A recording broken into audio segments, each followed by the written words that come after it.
Well, hello everybody. It's Romania Black, and this is a special day of Chihayafuru because we are not watching but one, but two episodes.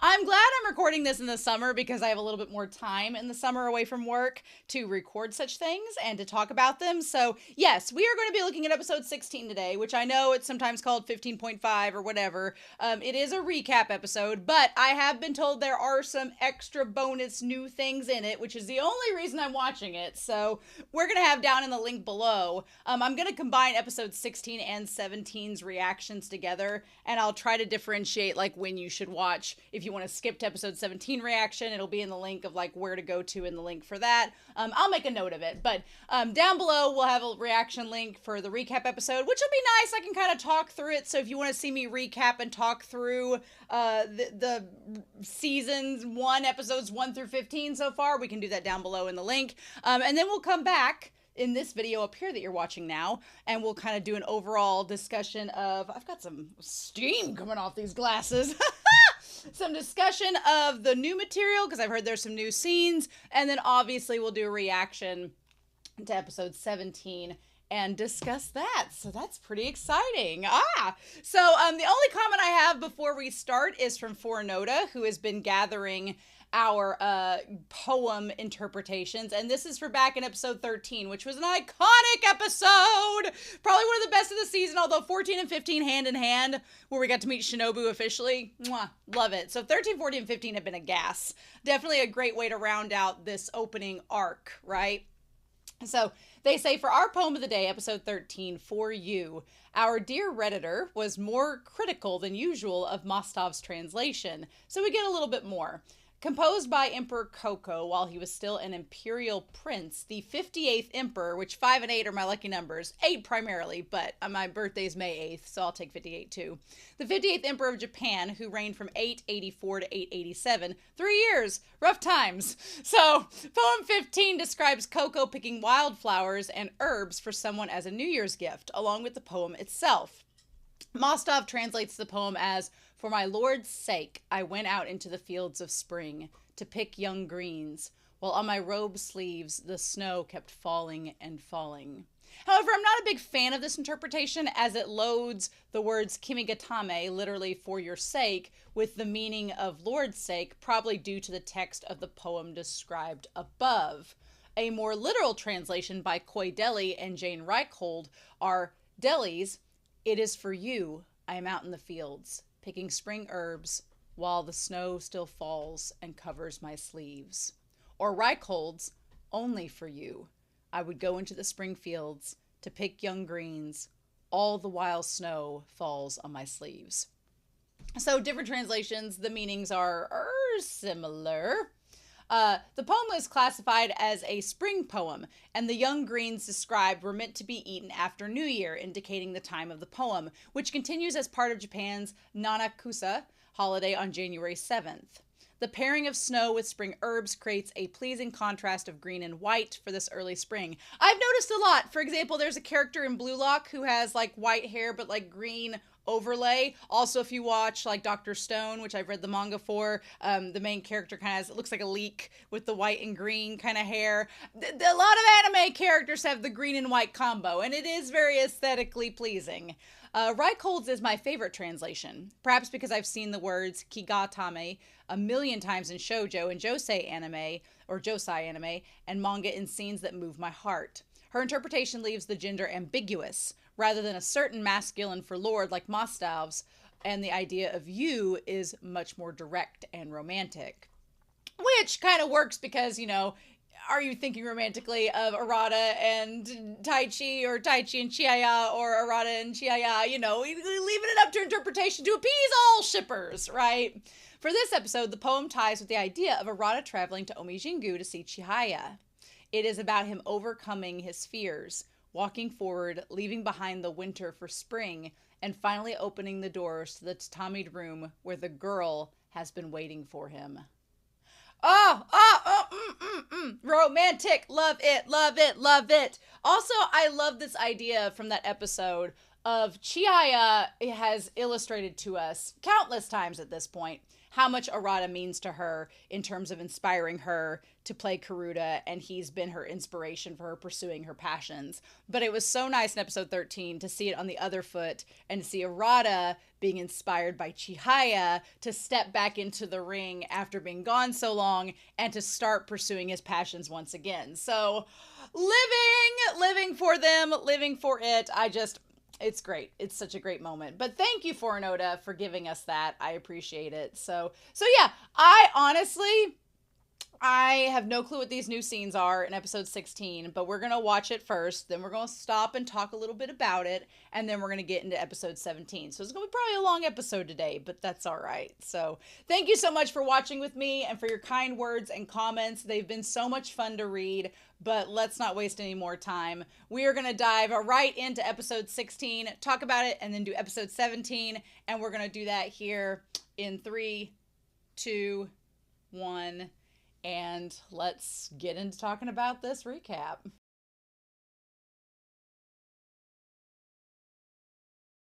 This recap was really good. Oh my gosh. This recap was great. I was honestly expecting like 5 seconds of extra material, because sometimes when they say, oh, there's bonus scenes, it's like one. It's like one bonus scene and the rest is all recap, and you're like, you sit there and wait throughout the entire episode and there's like one little scene of like 5 seconds worth of extra material and you're like, oh, that's what I watched for. No, this was actually really worth doing the reaction for and watching. It was super cute. I want to go through like the extra stuff that we got and go through it. Man, I'm just now realizing that the sister, Chihaya's sister, Chitose, is basically the Raditz of this series. And if you don't know who Raditz is Goku's brother from like episode 1 of Dragon Ball Z. And oh my god, that's amazing. So yeah, so we get like a story with the sister from like 6 years ago with Chihayafuru. And the idea of the New Year's money thing is wild. So Chitose and Chihaya both get New Year's money, but the sister who, man, damn these genetics. These two sisters look exactly the same, which honestly, like, if I were Chitose, I would probably feel a little bit jealous of Chihaya, because I don't know if Chitose kind of has that in her to feel jealous of Chihaya. Maybe we'll get into that as the series goes on. But Chihaya has like this drive and ambition, and she's super optimistic, and she's really hardworking. And I just get the impression that Chitose is writing that I'm the elder sibling who's kind of had the silver spoon, and my parents have always fawned over me. Whereas Chihaya kind of has humbled herself a lot, and by humbling herself, it's made her a stronger person. And I feel like that's going to be a conversation down the road with the sister and Chihaya, but they look literally identical. So if I were Chitose, I'd be like, why is my sister not pursuing a modeling gig, right? So she tells Chihaya that once they're 10 years old, they don't get any more New Year's money. And she does it for the selfish reason of her wanting to pool her money and buy expensive clothes. I feel like there is a kinship between Arata and Chihaya, because Chihaya gets only Chitose's hand-me-downs. What? And I mean, I get that from the parents' perspective. They don't want to buy new clothes for their kids, but it's kind of like, if I'm the eldest sibling, so I didn't have this problem, and I only have a brother, so we obviously could not get hand-me-down clothes, so that was never an issue. We got hand-me-down toys, but that was, you know, my brother and I both played with, like, we both were kind of interested in the same shows for a little while, so we did have some hand-me-down toys, but then we were very different, so we never had that experience as siblings, truly. But if I were the younger sibling and had an older sister, and I only got her hand-me-down clothes, I'd kind of be a little frustrated, because it's like, what if that wasn't my style? What if I didn't like those clothes? Whatever. So they do this photo shoot, and Chitose is a little bit vain for a kid, but I get it. She wants to wear like the nicest clothes, but she got like the new jacket that she wanted. And then Chihaya's like, well, you're prettier than all those new clothes, because she's a literal angel, a literal saint. What can we do with her? And yeah. And so then the sister's like, oh, well, you know, I can ask them to buy me another one. And she actually gives Chihaya the nice coat. So that was a nice gesture that the sister did. That was a nice gesture the sister did, where she gave Chihaya the coat. and then, asked her parents to buy her another one. I don't know. I think that speaks more for the parents that they wouldn't buy Chihaya the nice coat, but they would let the sister get the nice one. Okay. Their family dynamic is so intriguing, and I'm interested, but with the New Year's money stolen from Chihaya. My sister is pretty and nice. I get that. I get why Chihaya would feel, very gracious that her sister got her something nice like that. And that was Chitose's moment of being a good sister. So we'll take that. We'll take that. So then we have Taichi. Now, I am amazed at how Taichi has humbled himself as he's gotten older, and I think that's because of Chihaya. I think Chihaya has literally humbled Taichi because he was a little brat as a kid. He was a little brat bragging about how much money his parents for Christmas, for New Year's, gave him 115,000 yen. That's $780 for like a 10-year-old.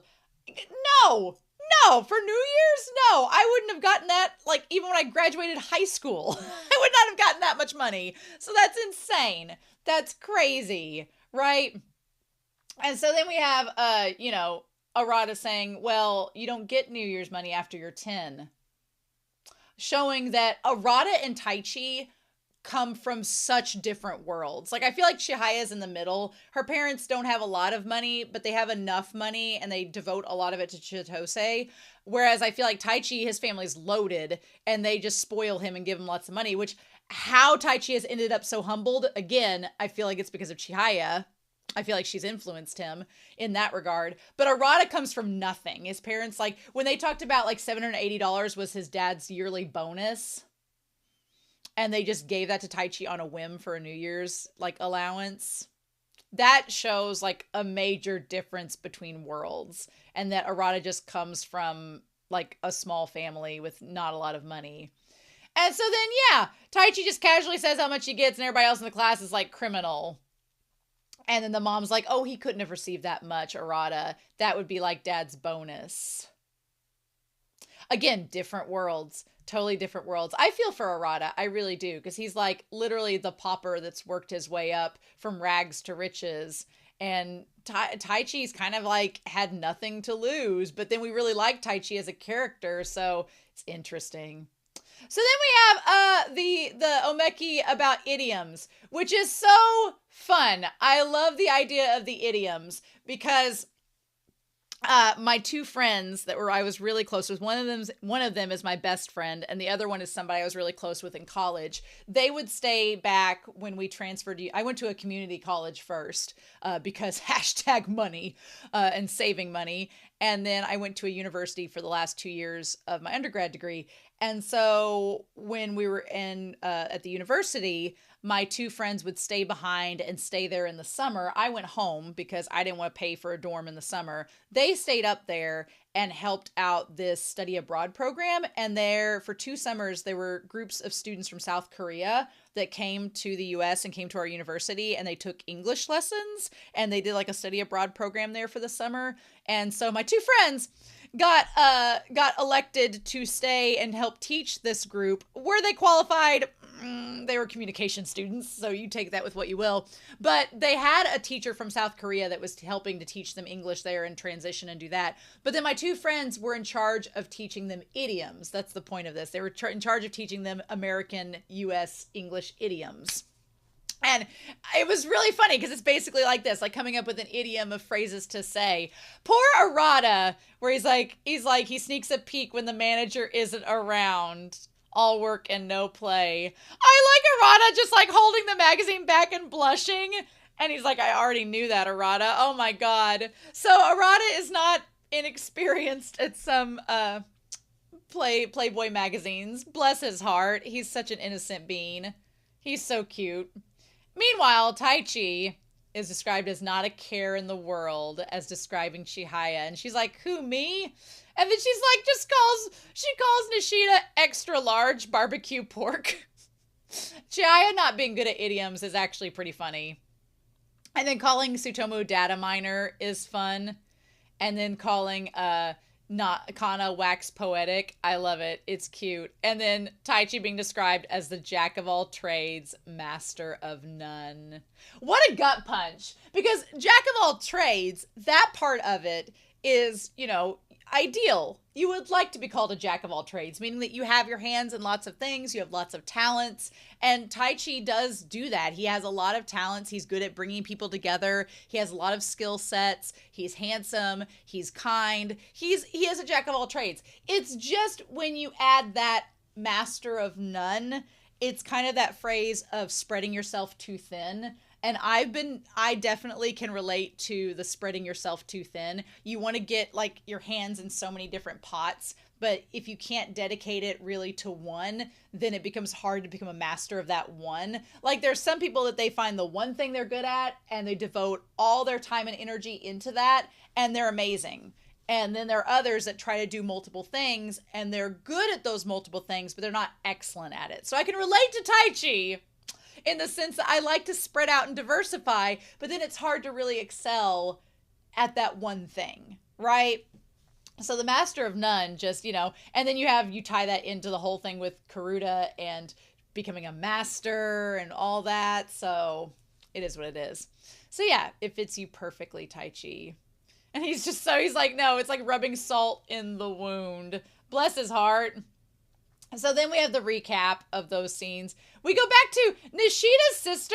Speaking of genetics, Chihaya's family is not the only one with insane genetics. Like Nishida and his sister, holy shit, they look exactly the same. Just one has longer hair. But yeah. So his t-shirts, I'm like, are his t-shirts? I feel like his t-shirts are kind of his sister poking fun at him, but he likes them. So what can you do? At least he likes them and doesn't think they're offensive. But I do like these shirts. 3 years on the tatami.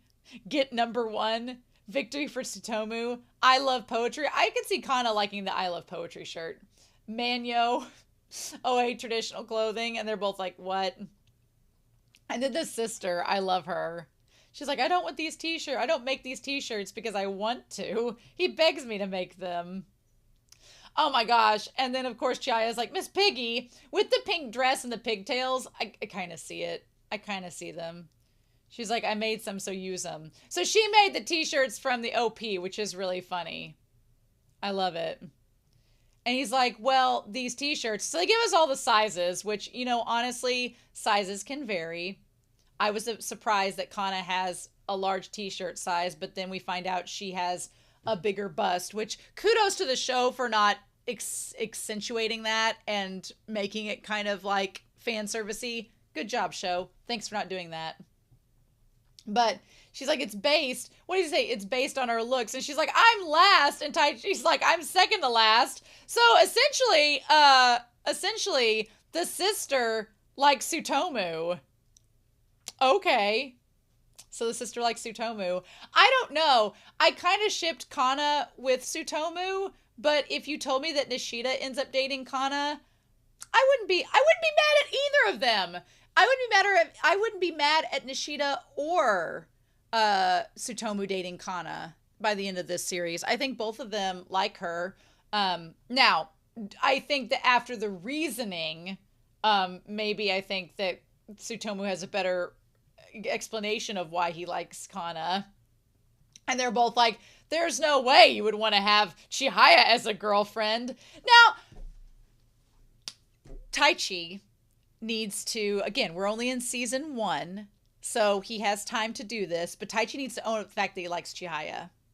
Because he clearly likes Chihaya, but the fact that he can't admit it in front of his dude friends, I'm like, you need to own up that you like her. If you don't own up that you like her, you're not going to be with her. That's not how this works.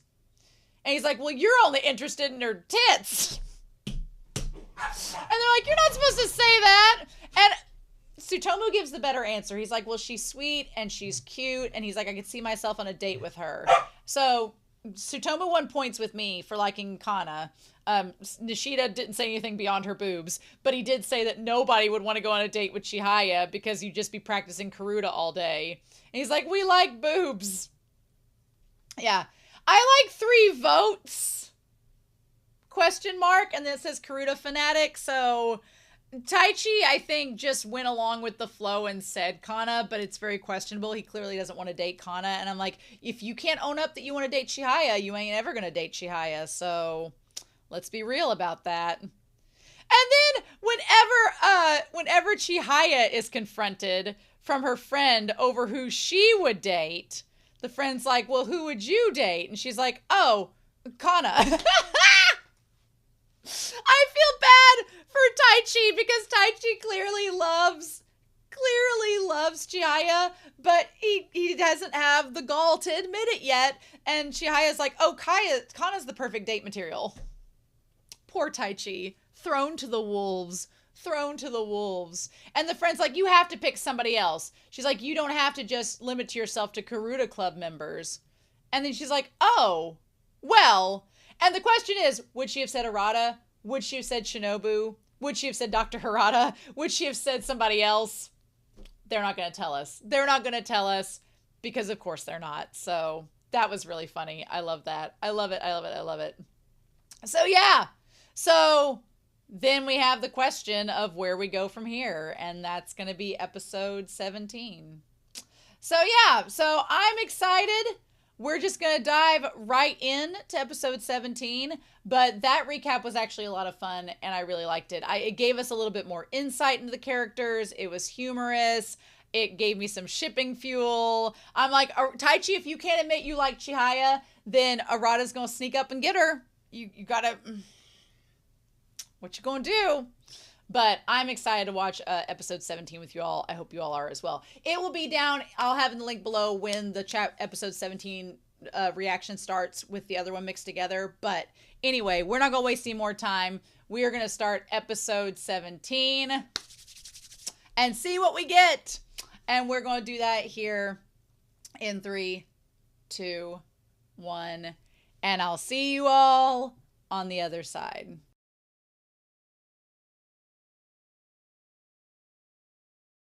Well, this was a really nice episode. This was a really good episode to transition from episode 15, which was the high stakes facing the queen, the aftermath of all that, and to kind of get us sort of eased into the next arc that I think will encompass the rest of the season, because we really only have 18, 19, 20, 21, 22, 23, 24, 25. We have 8 episodes left, so, which is plenty of time to do the 3 things that they kind of led up to happening, so that's really exciting. So I like that we start out with the high school festival. In traditional fashion, I feel like every time you have a sports anime that has an athletic club festival where they're trying to recruit, even when they do great, it doesn't always work out in their favor for recruitment. And I immediately thought of Free Iwatobi Swim Club in this moment, because in that series, they're a swim team. Go watch Free if you've not seen Free. So good. But they're a swim team, but in an effort to try to help with recruitment, they do kind of the track and field thing too, which if you've met swimmers before, swimmers are insanely athletic, lots of stamina, everything. So a final track meet kind of like running marathon would be perfect for a swimmer, would be great for them. So the team for Iwatobi Swim Club, they do great. They do wonderful. And then it doesn't help with recruitment. It doesn't help with recruitment, which is fine, but I felt the same way with them as I do with Chihaya's team. They win the actual relay, they win it, and we'll talk about their order and everything. It felt very Run with the Wind, like we're strategically putting people where they need to go. But they didn't get a lot of recruits, which the point is, you get people attracted to your team because, oh, they're so athletic, they did so well. Then they actually come and see Karuta and how crazy it is, and they're like, oh, that's too cerebral for me. We're not. I thought we were going to kick around a ball. Like, you know, I always love that Chihaya has the Go shirt on. I feel like that's so fitting for her. It's so great. I love it. It's wonderful.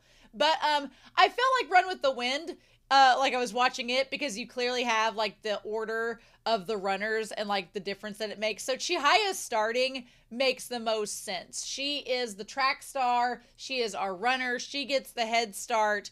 And then you give it to Taichi. Taichi, because he's a jack of all trades, he manages to start, like, carry on from Chihaya, and he can keep up her pace at a decent level because he's got a lot of stamina. Then I love the girls were freaking out about Taichi, which is hilarious because neither Kana nor Chihaya seem to notice Taichi romantically, which is hilarious. And then I love that there's the basketball team and soccer team dropped their batons and balls. Like, really? Really? Was Taichi so hot that he caused you to drop them? Then you have Kana, and Kana keeps up the pace. Every guy, like, cheering her on because she's running with her boobs. I felt a little bad for Kana because, like, poor girl, she's like, don't judge me based on my breast size, please. Which, bless her heart. Then she gives it to Tsutomu. I felt the most bad for Tsutomu because he got no cheers and was running behind. And luckily, Nishida made the most sense to round out the entire race, the relay, because he, being a former tennis player, who's right behind him in the animation. So ultimate top 10 anime betrayals. Your tennis team, like your tennis teammate that quit your team for Karuta ends up beating you in the race. Damn. That sucks. And meanwhile, you have, like, Blue Lock guy over here that just didn't make the grid. I love that Nishida finished out the race. That was great. And then, of course, the track team lost their baton, Butterfingers, at the last minute. And then Nishida ends up winning the race, which is great. Love that for them. So, yeah, it did not help with recruitment. What can we do? But the whole thing with them coming up we'll talk about Taichi here in a minute with the breakup, because Taichi, my dude. We have a lot to say about Taichi in this episode. But yeah, so Taichi and Nishida have done their research. So they were looking for tournaments near Tokyo, which makes sense. They're high school kids. They only got, unless you're Taichi, a certain amount of money. So they're like, we need to find tournaments that Tsutomu and Kana can realistically go to. So in looking up tournaments near there, they found 3, right? So the Saitama tournament is in late September, which is going to be what we dive into next week, I'm sure, because we just had this qualifier. The Saitama one, the Kawaguchi in early October, fair, and then the East Master Queen qualifiers. And that's going to be where we round out the season for A players and higher players in late October. So that's going to be mainly Chihaya playing in that tournament, and possibly Nishida or Taichi if they can make it to Class A by October, right? Because it's like just now coming into September because it's the week before the Saitama one. So I don't know. I don't know if Taichi and Nishida will make Class A before the October tournament. I don't know if that's going to be a thing, or if it will just be Chihaya going to the tournament, and maybe she'll see Arata there, maybe she'll see Shinobu there. You know she's going to see Shinobu there, but maybe she'll see Arata too, and we'll see where that goes. That might just be a Chihaya only tournament at the end of the season. We'll see. It's deciding the East representative to challenge the Queen next January. So if Shinobu is the current queen, will she be at the qualifier to challenge? I mean, would she go to the qualifier? Because wouldn't that be just challenging herself if she wins? Or is it going to be like a chance for Chihaya to make the qualifier and go face Shinobu in season 2? Who knows? I guess we'll find out, right? I guess we'll find out. It'd be cool to see who the master is in this season. It'd be cool to see who they are. We'll see, though. So, yeah. So then Taichi's talking about we need to focus on our individual goals, and he takes this phone call. Now, Taichi steps out into the hallway. Dude should have shut the door. Dude should have shut the door. And then he says, yeah, okay, fine, let's break up. And everybody's like, my dude. And they're like, what? I love that they're like, he didn't even bat an eye. We're going to talk about this. Because then he says, didn't even bat an eye. And you have Tsutomu saying, no luck with girls. Chihaya says, no luck with guys. Which, Chihaya, you have no idea. The man who should be confessing his love for you is not doing that. But yeah. And so then you have Nishida who says, no luck with girls. It took him a second to dump her. And then Kana's like, I didn't even know you had a girlfriend. And it says, no luck with guys.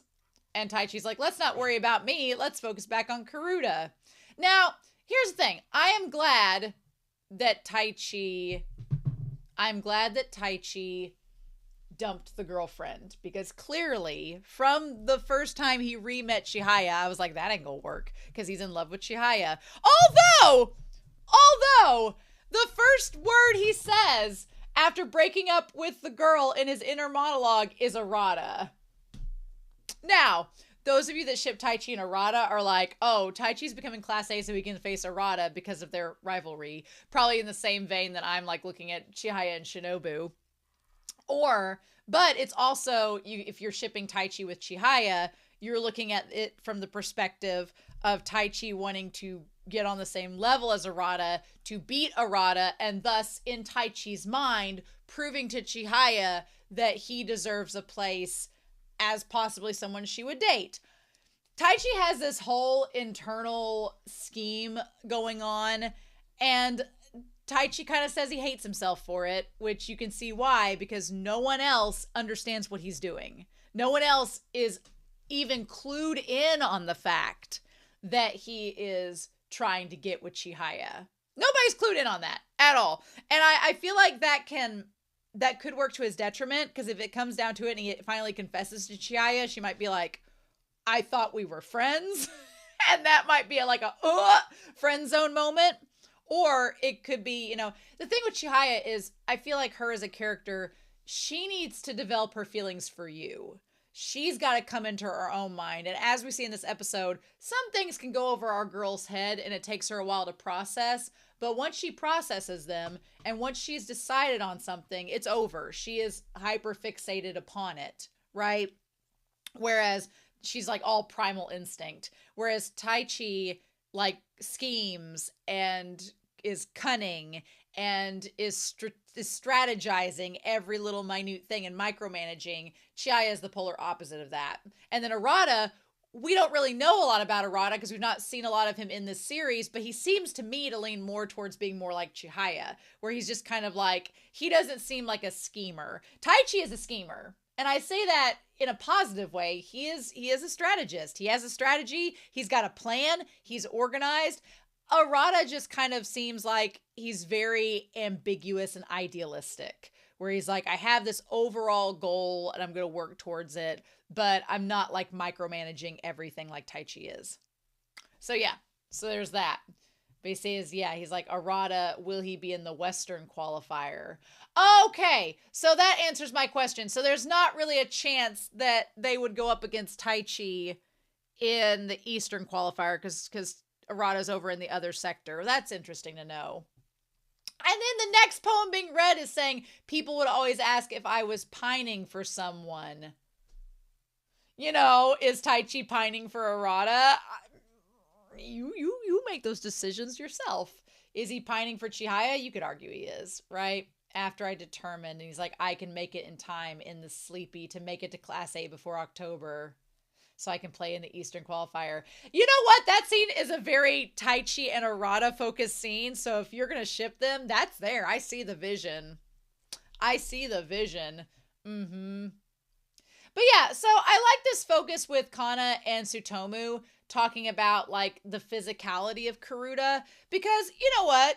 We talk about physicality in a lot of sports anime because it's true. In every sport, there are certain people that have advantages over others. In Run with the Wind, they talk about runners and certain runners based on their body types being better at certain different legs of races, like with the one that they do in that series.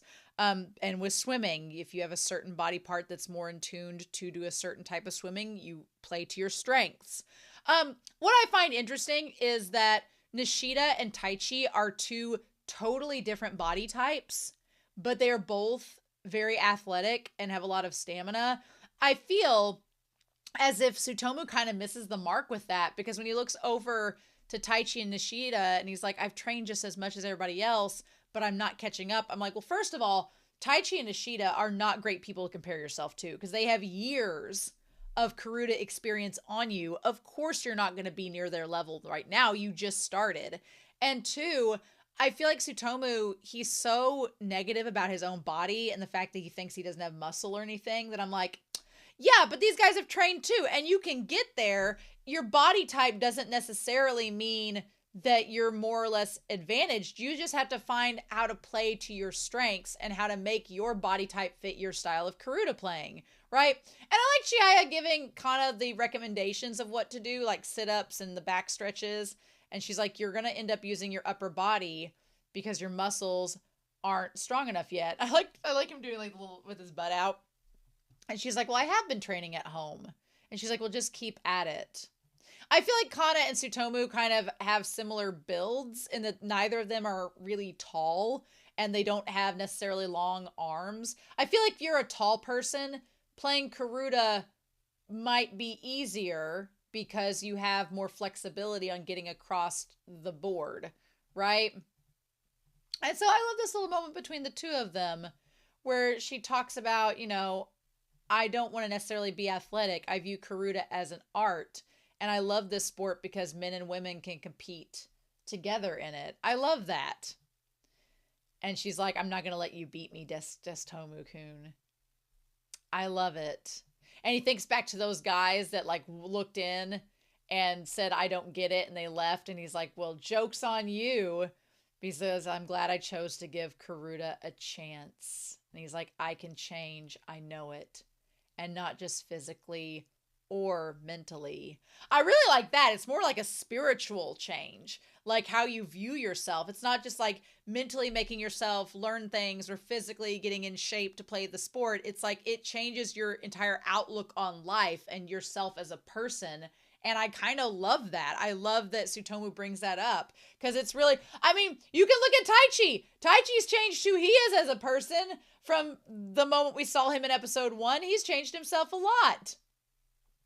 Taichi was one guy in episode 1 that was all about appearances. He was all about how he appeared to his peers, to the public. And now you have him standing at a train station clapping his hands while Chihaya's practicing her swiping. And everybody's just kind of like glancing over at him like, what the fudge? And he's not like self-conscious about it. He's like, whatever helps you, girl, get stronger. And she's like, how can I learn to do what Shinobu does? So on the train, he talks about going to Kanazawa this weekend. And she's like, Kanazawa? She's like, in Saitama. And he's like, well, Saitama's the next weekend. She's like, oh, I want to come. She's like, is it really far away? And how much will it cost? Now, girl talks about how much it was going to cost. And again, we talked about this earlier, like this whole idea of the yen to USD. In order to travel by train, it's $54, which is a $54 train ride is okay. For a high schooler, that'd be a lot of money. And a one-way trip. But then it's the entry fees that got me, where it's like $135 to enter the tournament. That's a little pricey. And he's like, I doubt anyone could afford it. And she's like, oh, no fair. And he's like, I'll buy you a souvenir. Lucky you. And this was the part where Taichi's sneaky. He was being sly. He was trying to get to see if, you know, first of all, you know, he was like, and I can kind of relate to Taichi because I've been this way. I've been this way. When you like someone, you try to do things for them and be exclusive with them. And I have done this playbook move. There was a guy in college that I liked. And I was like, hey, if you need somebody to pick you up after school or something so you don't have to like walk back to the dorms or whatever, I'll pick you up. And I did. I drove my car down at least 4 or 5 times after he got out of class and offered to pick him up. Did I have to do that? No. No, I didn't. And I did that to drive him. Did it work out in the end for me? No. Because those types of things that's not all you have to do. That isn't everything. And I feel for Taichi because I can relate to him in this moment. He was like, there was a part of him that wanted her to go with him to the tournament.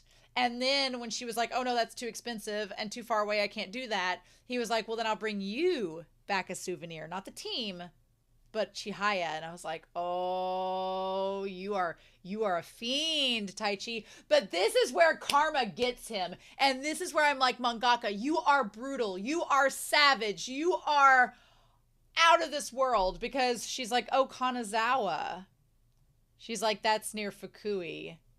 And he's like, son of a bitch. Because that's where Arata is.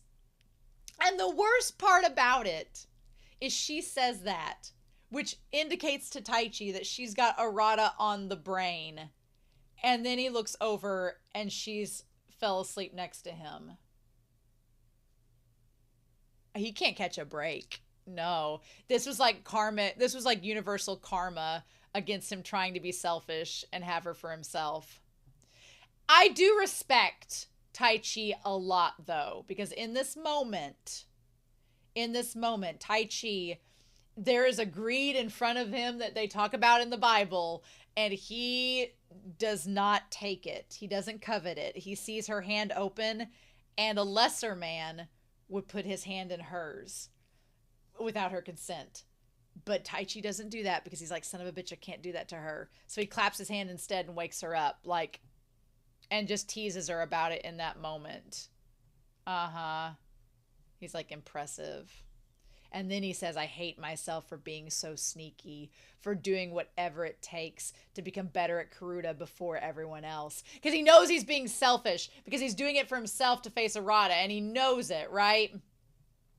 And this is for trying to go on a trip with Chihaya, for trying to trick her into a date. Yeah. Because she's clueless. She has no clue that's his intentions. And I think that's why he hates himself, because he's like, I know she doesn't have any idea that I like her like I do. And I'm being selfish and manipulative in this moment. He's like, and I hate it. And then the thing is, for Tai Chi, he's doing kind of like what Nishida was blaming Chihaya of early on in the series, when Nishida was like, oh, well, she just wants to go to nationals to see her friend. And Chihaya, as it turns out, wants to go to nationals to compete as a team with her friends on the Karuta Club. Tai Chi's the one that wants to go to nationals to face Arata. Tai Chi's the one that's doing it for some selfish reasons. Not Chihaya, though. Oh, he's like, I'm going to make Class A. And then that's when he finds Nishida, and Nishida's like, why are you here? Why didn't you tell anybody? And he's like, well, why didn't you tell anybody? He's like, because I went with my Karuta Club and my sponsor got me here. Which is hilarious. But yeah, and then they both end up losing. I love that Retro-kun is there as well. So he's trying to. Bless these boys. I hope all three of them make it to Class A. I really do. So the one girl talks to Harada and tells him how Chihaya is much faster. Her opponents are even close on her sweet cards. But the problem is her sweet cards are few and far between. And her focusing so many on the cards she thinks she knows, it's caused her to have faults. It's caused her to mess up. And it's caused her to lose because she's not expanding. She's getting too, again, this fits perfectly with Chihaya's character. She's become too narrow and hyper-focused on what's in front of her and what she's comfortable with what she's comfortable with, that it's making her stagnant, and she's not growing as a player. She's not evolving. She's trying to hone. She's basically trying to take a knife and sharpen a piece of wood into the pointiest stake. But what ends up happening when you keep sharpening that same piece of wood and you don't expand your horizons is eventually there's nothing left of it. And so she's going to sharpen herself into a corner, and then she's going to be so easy to exploit for all of her weaknesses that she's not worked on at all. And so I don't blame Harada for pointing those out to her, because she needs to know or she's not going to get better. Now, Hiroshi, I can say this because Hiroshi's in college and is of age. Hiroshi's a catch. Girl. My girl. Also, I'm all for Chihaya being our bisexual queen from the recap episode, that she's like, I'm just as into girls as I am. I'm Karuta sexual. As long as you're good at Karuta, we're in. I also like the continuity from the recap that in this episode they were wearing the shirts that Nishida's sister had made them. That's super cute. I like that little continuity from the recap. It gives me a reason to have watched the recap. But yeah, and then Hiroshi being like, you're fast, but you don't scare me. Hello, sir. Hello, sir. Stay in this game. Stay in this series. I like you. So yeah, then Harada's like, what are you gonna do if you can't get past just being fast? Now, do I think Chihaya's dream job is to become the queen of Karuta and be a professional Karuta player? Well, yes. And I don't think the Empress should dog her for that. But I think the Empress also wants her to have like a realistic secondhand job. But what could you picture Chihaya doing? What could you really picture her doing? Right? Girl's so hyper-focused. I don't know. So yeah, they're wearing the shirts that the sister made, which is super cute. I kind of want to know what they all put down, but maybe we'll find that out later. So clearly Nishida and Taichi did not get Class A rank. Clearly not.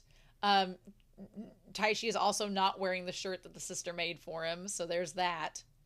But yeah, she's like, what else can I do? She also really likes this Daddy Bear, Dummy Bear brand because she has a lot of shirts with them on there.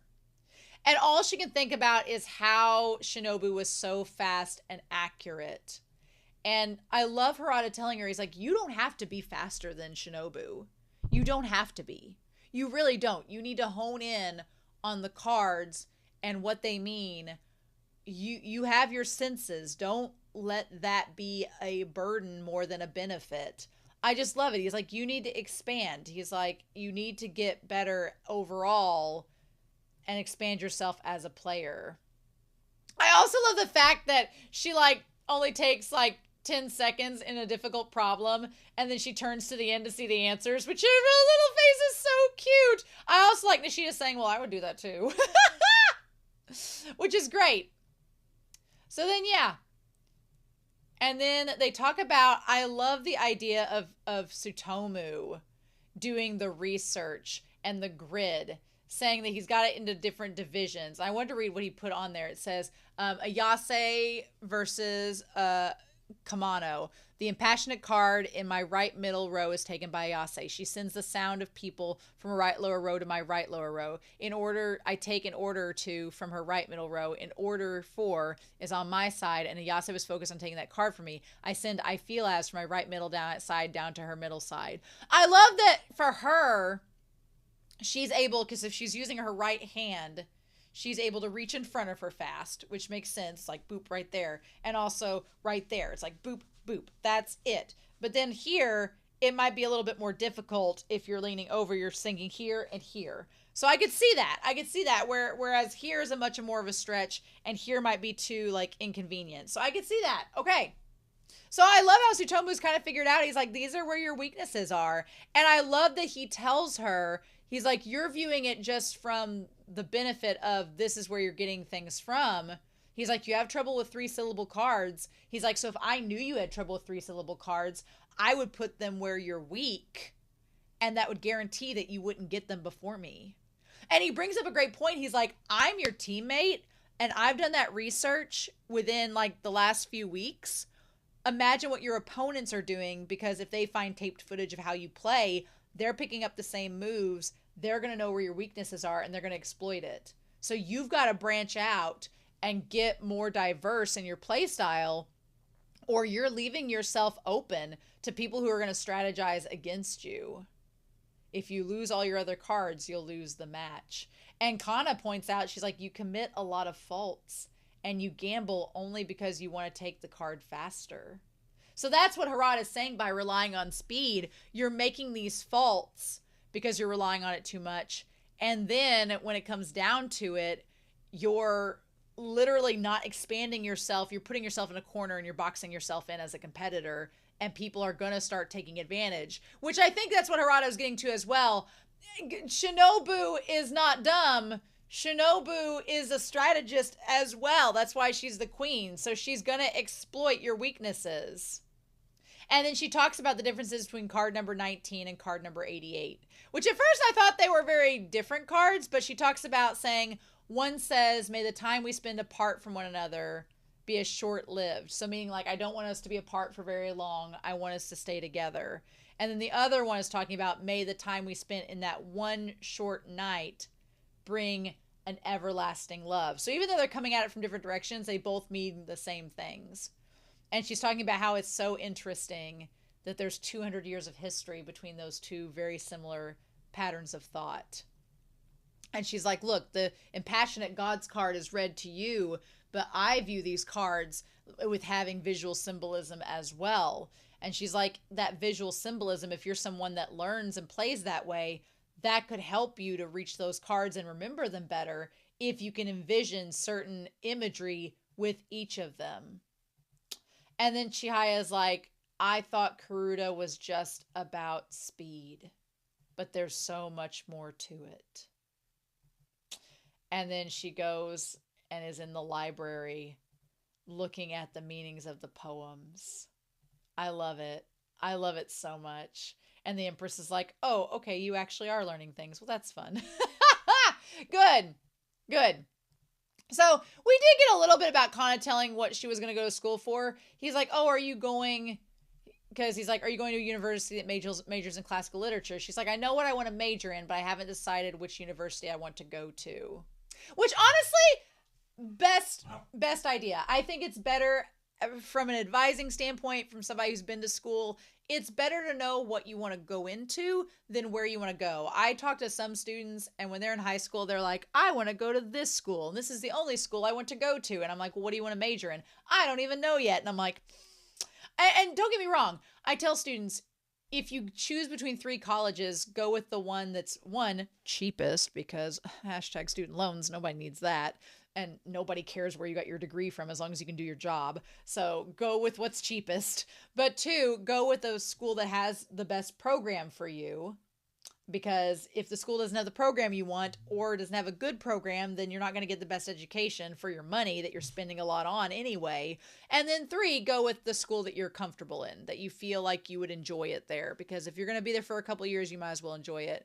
But yeah, I'm like, I have some people choose schools just because of the school, but then I'm like, they don't even have the program you're interested in. They're like, oh, I'll just figure out what to do when I'm there. And I'm like, no, schools are expensive. Don't do that. That's stupid. So I think Kana's picking a very smart decision by deciding where she wants to go, what she wants to do first, and then figuring out where she wants to go. And then, if she ends up getting paired up with Nishida or Tsutomu, it might make a determination of where she goes to school at. I don't know what Taichi wants to do. I have no clue what Taichi wants to do. They don't really discuss any of his or Nishida or Tsutomu's goals and all of this. So that's going to be interesting to see down the road. But yeah, I love Chihaya, our earnest player, deciding that she needs to broaden her horizons if she's going to get better and not just rely on her speed, but start to branch out and grow. That's so awesome. I love that for her. I love that for Chihaya. So this was a great episode to transition from. I'm glad I watched the recap. That was fun too. But now it's got me hyped to see episode 18. So we shall see. Yeah. But anyway, I'm really excited to hear your comments down below about the recap in episode 17. I hope you all enjoyed this reaction and discussion. Please leave me comments. Let me know what you thought. But otherwise, I hope you all have a wonderful week. Please stay safe. Take care. And yeah, I'll see you all very soon with more of Chihayafuru. Bye.